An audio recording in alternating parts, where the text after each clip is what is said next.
स्कूलमध्ये असताना आम्हाला शाळेमध्ये ताईने एक वेगळाच गृहपाठ दिला की 10 वर्षांनंतरच्या स्वतःला एक पत्र लिहायचं. तेव्हा मी कुठे असेन, काय करत असेन, कोण बनले असेन. मी ते पत्र लिहिलं आणि मग त्याबद्दल एकदम विसरून गेले. मध्ये काही वर्ष गेली, माझी 12वी झाली. घरामध्ये सगळेच इंजिनियर आहेत. मी सुद्धा इंजिनिअरिंगलाच ॲडमिशन घेणार होते, पण कुठेतरी काहीतरी चुकल्यासारखं वाटत होतं.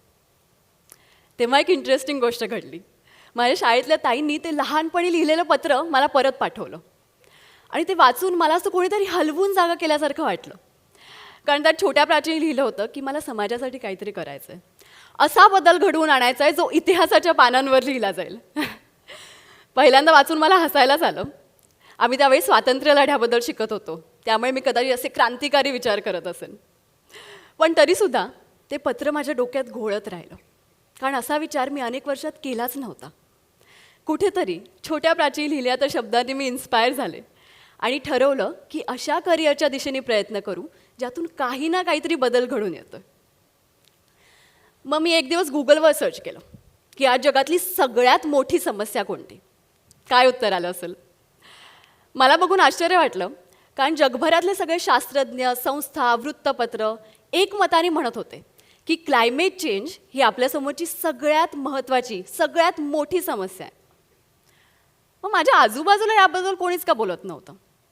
मग मी याबद्दल अजून वाचायला सुरुवात केली की क्लायमेट चेंज म्हणजे नक्की होतंय काय. पृथ्वीचं तापमान वाढत चाललं आहे, समुद्राची पातळी वाढते, जैवविविधता कमी होती आहे, किनारपट्टीची धूप होती आहे, उत्तर ध्रुवाचा बर्फ, हिमनद्या वितळायला लागल्यात, नैसर्गिक आपत्ती होण्याचा परिणाम वाढता. माझं वाचूनच डोकं गरगरायला लागलं. मी हे सगळं पाहिलं आणि मग स्वतःला एक प्रश्न विचारला जो मला तुम्हालाही आज विचारायचा आहे. मला हात वर करून सांगाल का, आज तुमच्यापैकी कोणाला क्लायमेट चेंजनी फरक पडतो? Do you care about climate change? वा, स्वयंच्या स्पीकरसारखे स्वयंचे श्रोतेही खूप मस्त असल्यामुळे तुम्ही सगळ्यांनीच हात वर केला आहे. पण मी हा प्रश्न स्वतःला विचारला तेव्हा मी थोडा विचार केला आणि म्हटलं की हे काहीतरी सिरियस होतं आहे. पण मला नाही वाटत मला याने एवढा फरक पडतो. म्हणजे माझं नुकतंच कॉलेज सुरू होणार होतं, मला मित्रमैत्रिणी होते, अभ्यास होता, खेळायचं होतं.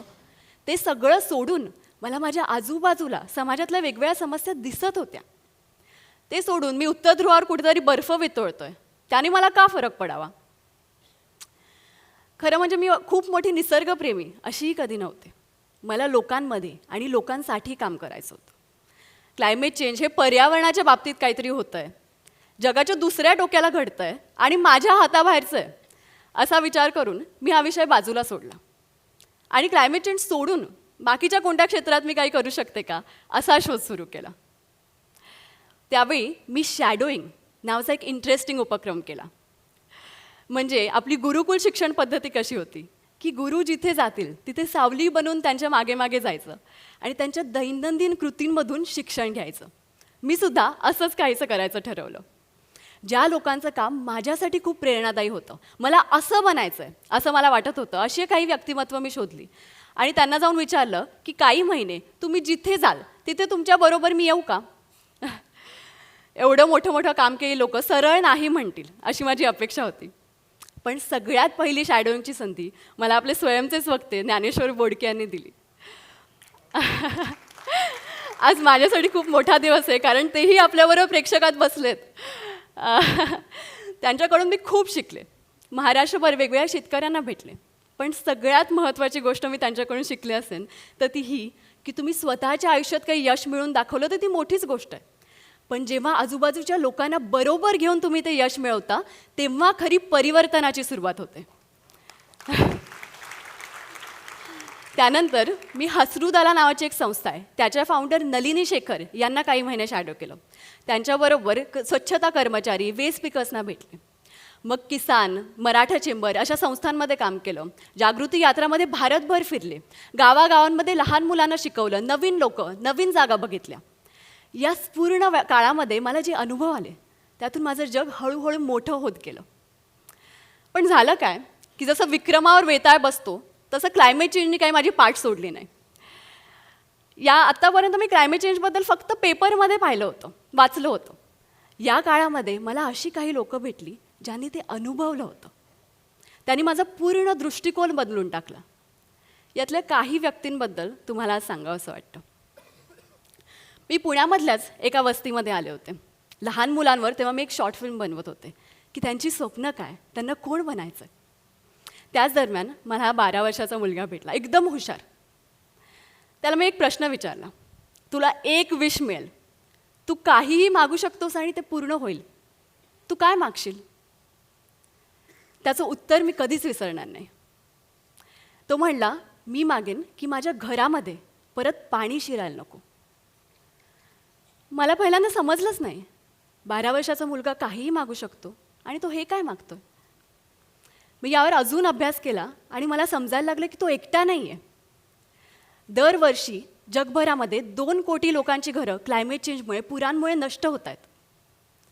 म्हणजे क्लायमेट चेंजचा अर्थ असाही असू शकतो की जसं समुद्राची पातळी वाढत चालली आहे, पुरांचं प्रमाण वाढत चाललं आहे, तशी याच्यासारखीच अजून लहान मुलं असतील ज्यांना स्वतःची स्वप्न सोडून आपल्या डोक्यावर छप्पर राहतंय का नाही अशा मूलभूत गोष्टींची काळजी करायला लागेल.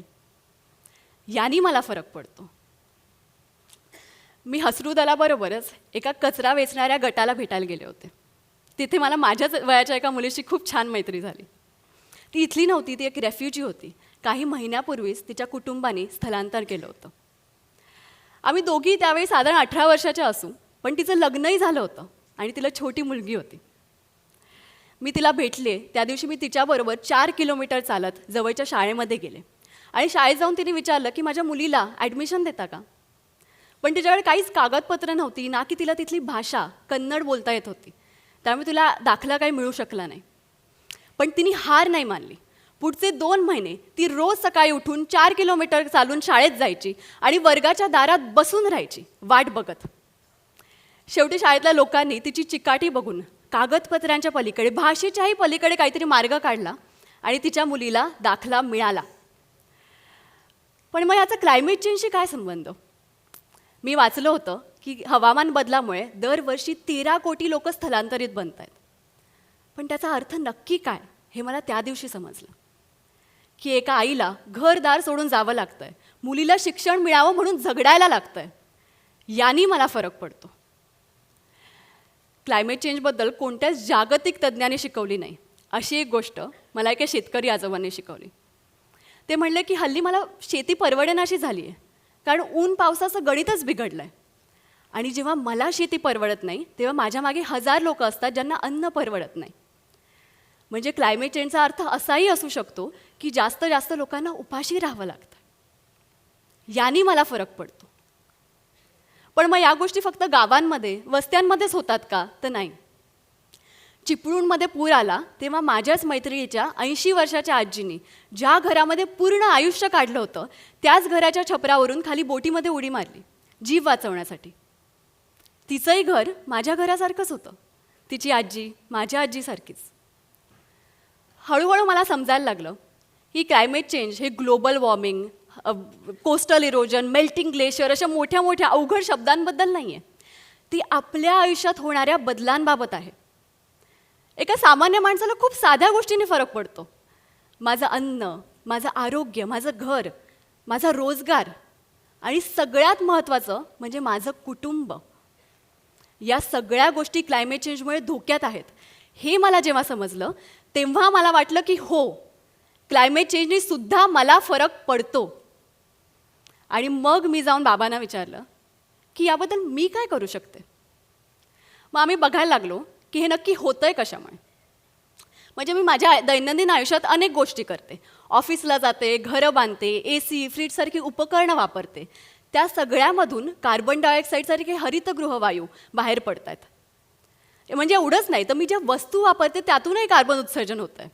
म्हणजे मी पॅन्ट विकत घेतली, तिलाही तिचं आयुष्य आहे ना. ती बनण्यासाठी आधी खाणीमधून पेट्रोलियम बाहेर आला, मग पेट्रोलियमचं पॉलिएस्टर बनलं. एकीकडे शेतामध्ये रासायनिक खतं आणि अनेक लिटर पाणी वापरून कापूस बनला.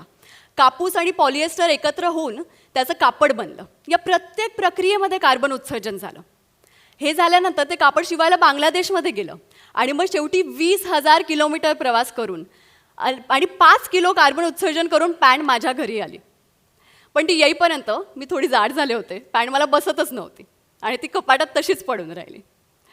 अशा अनेक वस्तू मी रोजच्या आयुष्यात वापरते, टाकूनही देते. अनेक वेगवेगळ्या कृती करते.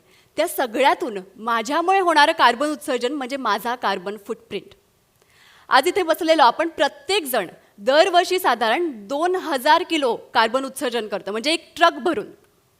त्यामध्ये मला एक 2 महत्त्वाचे नंबर दिसले, 51 आणि 0. जगभरात सगळे मिळून 51 बिलियन टन कार्बन उत्सर्जन करतायत आणि ते आपल्याला 2050च्या शून्यावर आणायचं आहे. कारण हे हरितगृह वायू मोठ्या प्रमाणात उष्णता पकडून ठेवत आहेत. त्यामुळे पृथ्वीचं तापमान वाढायला लागलं आहे, संतुलन बिघडायला लागलं आहे आणि यालाच आपण क्लायमेट चेंज म्हणतोय. पण मग मला वाटलं की एवढी घाई काय, पुढच्या 30 वर्षातच का आपल्याला हे करायचं. तेव्हा मला समजलं टिपिंग पॉईंटबद्दल. म्हणजे माझ्या हातामध्ये हे पेन आहे, ते आपण क्लायमेट चेंज समजू. आता मी हे थोडं हलवलं तर हे पेन परत मध्यभागी येतं आहे, कारण आपण एका स्टेबल इक्विलिब्रियममध्ये आहोत. जसं जसं पृथ्वीचं तापमान वाढायला लागेल, पृथ्वीमधलं कार्बन डायऑक्साईडचं प्रमाण वाढेल, तसं आपण अनस्टेबल स्थितीकडे पोचायला लागलो आहे.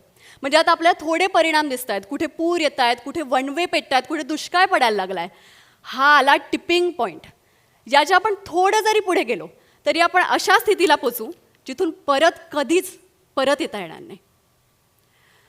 आत्ता आपण बघतोय ते क्लायमेट चेंजचं लिंबू टिंबू वर्जन समजलं तर आपल्याला प्रत्येक टिपिंग पॉईंट नंतर दिसून येईल त्याचा रुद्रावतार.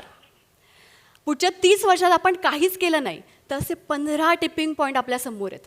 ॲमेझॉनचं जंगल मरणं, भारतामधला मान्सून पाऊस कायमचा बदलणं, हे यातले काही पॉईंट्स. म्हणजे आपण आत्ता जिथे बोलतोय तो मुंबईचा भागही कदाचित पाण्याखाली जाऊ शकेल, असे काही शास्त्रज्ञ म्हणतायत. मग मला वाटलं की ही एवढी मोठी गोष्ट घडतीये आणि मी काही न करता नुसतं वाट बघत राहायचं नाही. माझ्या घरी आम्ही ठरवलं की क्लायमेट चेंजची सुरुवात आपल्या घरातूनच होतीये ना, बदलाचीही सुरुवात आपण घरापासूनच करू. स्वतःमुळे होणारं कार्बन उत्सर्जन आधी 10% कमी करू. आधी छोट्या छोट्या गोष्टी केल्या, म्हणजे महिन्यातून 3 दिवस बसनी प्रवास केला, घरी सोलर बसवलं, प्लॅस्टिक रिसायकल करायला लागले. या प्रत्येक गोष्टीमधून किती कार्बन उत्सर्जन कमी होतं आहे याचा अभ्यास केला. हे काही महिने करायला लागले आणि 2 इंटरेस्टिंग गोष्टी घडल्या. एक म्हणजे मलाच मजा यायला लागली. असं वाटलं की मी माझ्या आईबाबांबरोबर काहीतरी छान गेमच खेळते. आणि मग माझे मित्रमैत्रिणी, आजूबाजूचे नातेवाईक येऊन म्हणायला लागले की तुम्ही काहीतरी इंटरेस्टिंग करताय आणि आम्हालाही यामध्ये सहभागी व्हायचं आहे. मग विचार सुरू केला की मी माझ्या घरी हा उपक्रम सुरू केला आहे, त्यामध्ये जगभरातल्या नागरिकांना कसं बरोबर घेऊ शकते. यातून कूल द ग्लोब ॲपची आयडिया आली. अशी ॲप बनवायचं ठरवलं ज्यातून तुमच्या आमच्यासारखी लोकं एकत्र येतील आणि सगळे मिळून क्लायमेट चेंजशी लढा देतील. मग आपल्याला काहीही अचीव करायचं असेल, कोणताही बदल घडवून आणायचा असेल, तर सगळ्यात पहिल्यांदा आपल्यासमोर काय हवं, एक ध्येय, एक टार्गेट असायला हवं. म्हणून ॲपमध्ये आलेल्या प्रत्येक नागरिकाला 1 महिन्याचं टार्गेट द्यायचं ठरवलं, स्वतःचं कार्बन फुटप्रिंट कमी करायचं. आणि मग त्यासाठी मी माझ्या रोजच्या आयुष्यात काय गोष्टी करू शकते अशा 100पेक्षा जास्त कृती ॲपमध्ये दाखवल्या. प्रत्येक कृतीमधून किती कार्बन उत्सर्जन कमी होतं आहे ते सुद्धा दाखवायला लागलो. म्हणजे समजा माझं या महिन्याचं टार्गेट आहे 30 किलो कार्बन उत्सर्जन कमी करायचं. त्यासाठी मी सकाळी उठल्यापासून रात्री झोपेपर्यंत काय वेगवेगळ्या गोष्टी करू शकते. समजा आंघोळ करण्यासाठी पाणी गरम करायचं आहे, त्यासाठी मी सोलर वॉटर हीटर वापरला. किंवा माझे आजोबा म्हणायचे की रोज सकाळी गार पाण्याने आंघोळ कर, कधीच आजारी पडणार नाहीस. तशी गार पाण्याने आंघोळ केली. तर एवढंच करून मी 14 किलो कार्बन उत्सर्जन वाचवलं. मी ऑफिससाठी नवीन फॉर्मल कपडे विकत घेणार होते, त्याच्याऐवजी माझ्या बहिणीच्या कपाटातले कपडे चोरले. त्यासाठी ती माझ्यावर ओरडायला आली. तर मी म्हटलं की अगं हे करून 10 किलो कार्बन उत्सर्जन वाचतंय, ॲपमध्ये दिसतंय. ऑफिसमध्ये जाताना महिन्यातून फक्त 4 दिवस एकटं प्रवास करायच्याऐवजी माझ्या आजूबाजूला 4 लोकांना घेऊन एकत्र कारपूलिंग केलं. आम्ही छान गप्पा मारत मारत प्रवास केला आणि प्रत्येकाने 8 किलो कार्बन उत्सर्जन वाचवलं. ऑफिसमधल्या माझ्या केबिनमध्ये मी समजा ACचं टेम्परेचर फक्त 1 डिग्रीनी वाढवलं, तर हे करून महिन्याभरात 12 किलो कार्बन उत्सर्जन वाचलं. समजा मी ठरवलं की या महिन्यामध्ये नॉनव्हेज कमी खाऊ, आठवडाभर फक्त व्हेजिटेरियन खाल्लं आणि 4 किलो कार्बन उत्सर्जन कमी केलं. जेवताना मी ओला कचरा बाजूला काढून ठेवला. तो ओला कचऱ्याचं कंपोस्टिंग करून आजीनी ते आमच्या किचन गार्डनमध्ये खत म्हणून वापरलं. तर आम्ही 2 किलो कार्बन उत्सर्जन कमी केलं. मला आत्ताच लायसन्स मिळालं यावर्षी. मला नवीन गाडी विकत घ्यायची होती, पण मी ठरवलं की 2 वर्षांनी घेऊ. आपण गाडी विकत घेणं पोस्टपोन करू किंवा सेकंड हँड गाडी विकत घेऊ. तर हे करून 1000 किलो कार्बन उत्सर्जन वाचवलं. अशा 100पेक्षा जास्त छोट्या छोट्या छोट्या कृती ॲपमध्ये दाखवल्या. पण मग काही लोकांनी येऊन विचारलं की मी एकट्याने हे करून काय फरक पडतो. जेव्हा आपल्यासारखी अनेक लोक एकत्र येतात तेव्हा प्रत्येकाने केलेल्या छोट्या छोट्या गोष्टींमधून पण खूप मोठा बदल घडून येऊ शकतो. त्यासाठीच ॲपवर एक ग्लोबल मीटर तयार केलं, ज्यात दिसून येईल की तुम्ही आम्ही मिळून ॲपमधल्या सगळ्या युजर्सनी मिळून किती कार्बन उत्सर्जन कमी केलं आहे. शिकत असतानाच या ॲपवर 3 वर्ष दिवस रात्र काम केलं. ॲप बनवण्यासाठी मी आणि माझे बाबा कोडिंग शिकलो, ॲप डिझाईन, UX UI शिकलो, सायकॉलॉजी आणि नज थिअरीचा सुद्धा अभ्यास केला. प्रत्येक स्क्रीन मागे, प्रत्येक फीचर मागे दिवसेंदिवस झगडायचो. घरी एक रिसर्च डिव्हिजनच तयार झाली. जगभरातल्या एक्सपर्ट्सना फोन केले, ईमेल केली. 500 विद्यार्थ्यांनी येऊन ॲपवर बीटा टेस्टिंग केलं आणि शेवटी माझी ग्रॅज्युएशनची वेळ झाली तेव्हा ही ॲप लॉन्च केली. मग समजलं, ॲप लॉन्च केल्यावर समजलं की खरी सुरुवात तर आता झाली आहे. ॲप तर बनली, पण त्यावर लोक कशी येणार? एक सामान्य माणूस क्लायमेट चेंजवर काय करू शकतो यावर छोटे छोटे व्हिडिओज बनवायला सुरुवात केली. ते हळूहळू जास्त जास्त लोकांपर्यंत पोचायला लागले. मेसेज खूप सोपा होता की आपण प्रत्येकजण स्वतःचा कार्बन फुटप्रिंट दरवर्षी फक्त 10% कमी करू. लोक हे स्वतःच्या आयुष्यात करायला लागले. आजूबाजूच्या लोकांना याबद्दल सांगायला लागले आणि बघता बघता जगभरात ही ॲप व्हायरल झाली. एका 9 वर्षाच्या मुलीचा मला ईमेल आला. ती म्हणली की मलाही या चळवळीचा भाग व्हायचा आहे. मग तिने तिच्या शाळेमध्ये सायकलनी जायला प्रवास करायला सुरुवात केली आणि हे महिनाभर करून तिच्या वजनाच्या तिप्पट म्हणजे 60 किलो कार्बन उत्सर्जन कमी केल्याचं ॲपमध्ये रेकॉर्ड केलं. एका आजींचा मला फोन आला. त्या म्हणल्या की त्यांचं नातीचं लग्न होणार होतं, त्यासाठी ते नवीन साड्या विकत घेणार होत्या. त्याच्याऐवजी त्यांनी स्वतःच्या लग्नातली साडी परत वापरायचं ठरवलं आणि हे करून 15 किलो कार्बन उत्सर्जन कमी झाल्याचं त्यांना ॲपमध्ये दिसलं. तुम्हाला आठवतं आहे, एका गुगल सर्चमधून माझ्या या प्रवासाची सुरुवात झाली होती. त्याच गुगलने कूल द ग्लोबच्या प्रवासाबद्दल भारतभर लोकांना सांगितलं. ती ही फिल्म तुम्हाला आज दाखवावीशी वाटते. लोगों ने कहा पहले अपने प्रॉब्लम्स तो संभाल लो. मैंने बोला biggest problems in the world climate change. सबने कहा अकेली लड़की दुनिया में क्या बदलेगी. मैंने बोला क्लाइमेट चेंज कैसे रोकें. ज्यादा से ज्यादा नागरिकों को जागरूक करें. लोगों ने कहा ऐप बनाना लड़कियों के बस की बात नहीं. मैंने बोला okay Google, coding classes near me. Here's what I found on the web. ये ऐप क्लाइमेट चेंज से लड़ने में मदद करती है. अब तो लोग भी बोल रहे हैं. Climate advocate Prachi Shivgaonkar. बोलने से सब होगा.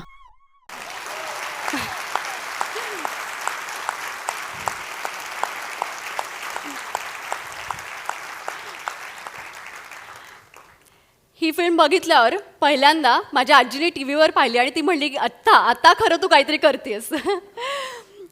ही फिल्म भारतभरातून अनेक लोकांनी बघितली. त्यातून अजून लोक जोडली गेली आणि बघता बघता 110 देशांमधून आपल्यासारखे नागरिक ॲपवर एकत्र आले. आणि आज मी तुमच्याशी बोलतीये तेव्हा या सगळ्या नागरिकांनी मिळून स्वतःच्या आयुष्यात छोटे छोटे बदल करून 25 लाख किलो कार्बन उत्सर्जन कमी करून दाखवलंय.